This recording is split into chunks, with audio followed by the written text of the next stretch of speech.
Hi po, magandang araw. Kamusta na kayo?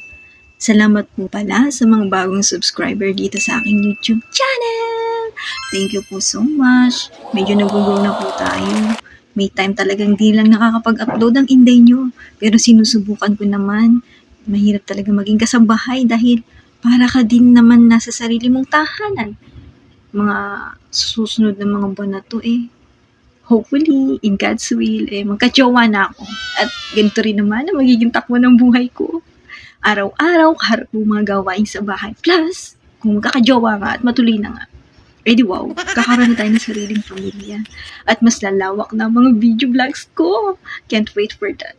Wish ko rin naman maging married, maging isang wife. Isang may bahay.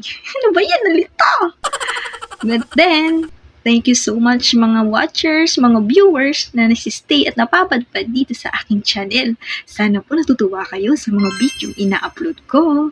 Ito lang po ang aking kasambahay life for now. Susunod may bahay na tayo. Antayin niyo po. Makikita niyo rin ang jojowain ko soon kung papayag siya. Pero kung gusto niyo ng privacy, wala tayong magagawa. Tuloy pa rin tayo sa pag-vlog ng ating buhay na ibabahagi natin sa lahat. Maraming salamat mga viewers. Appreciate sa inyong kasambahay. Hi! Bye!